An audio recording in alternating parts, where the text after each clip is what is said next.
Should you sell now or should you wait for a better selling season? This is almost a daily question I get from my clients who are planning on selling their home this year. Right now, we're at the very end of January. We're still in the winter, and January is one of the worst homes for selling in terms of your average price per square foot as compared to other homes that sell in other months in the same year. So there's a fairly consistent graph year over year where the lowest sales prices are going to be December and January, and then they ramp up steadily throughout the spring and through the summer, and then they start coming back down again in the fall and into the winter. So if you look at that, and again, this is pretty consistent every year, if you look at that, you say to yourself, if I don't need to sell now, doesn't it make sense for me to just wait a few months to sell? And in 9 out of 10 years, I would say the answer to that is yes. What's the exception? Well, it may be a year like this, but really in a sort of topsy-turvy economic year, that's when things get wonky, right? So for instance, during COVID, when demand was through the roof, even in December and January, you're still getting, 40 offers and way over listing and things like that because there was no inventory. Even though buyer activity was lower in December and January, you were still getting great numbers, a lot of times record-setting numbers, because demand was still well outpacing supply. We are no longer in a market like that. So the conventional thought is, since we're in winter, it's best to wait and hold. Now, where that gets shaky is in where interest rates are at right now, where the economic indicators are at right now, and the uncertainty of what the next 3 to 6 to 9 months will look like. So this is a situation where you, as the homeowner, as the future home seller, need to educate yourself to give your own peace of mind that whatever way you decide to go, you feel good on that. Because I could line up 10 realtors and 10 lenders right now, and you're probably going to hear 8 to 10 different recommendations of what to do and where things are headed this year. And even with unanimous consensus, I'll take us back a year.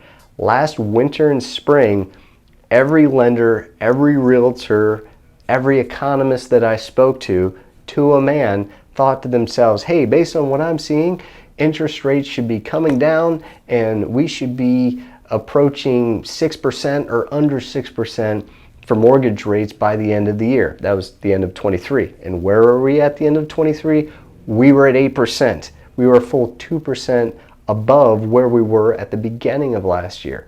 So this is really uncertain times, not only economically, but also in the housing market, because the interest rates being so high do affect the demand so much, because so many buyers are turned off of these high interest rates that mean high payments, and so many sellers are turned off from looking for another home when they're going from a mortgage here to a mortgage here.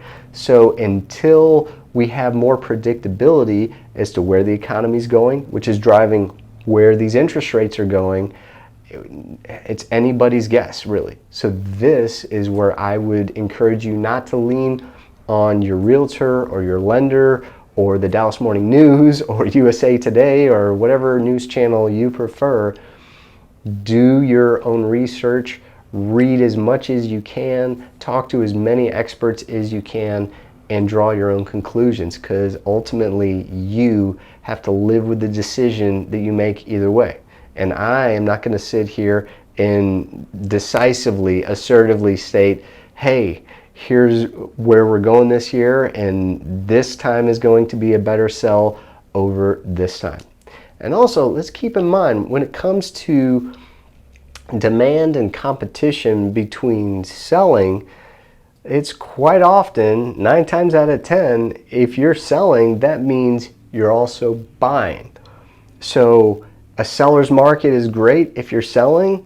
It's not so great if you're buying. vice versa, a buyer's market is not so great when you're selling, but it is good when you're buying. So your preference of which difficulty you would rather have is also going to help your decision in when to list. Because if you are someone who wants to have the perfect home in the perfect neighborhood, in the perfect condition with the perfect pricing, then you may want to put the buy as a higher priority over the sell. When what I mean by that is you may want to look for your home, find your home, make sure your home is ready to sell, but find your new home and maybe even get it under contract before listing your home, because the finding process may be a lot more difficult for you than the selling process.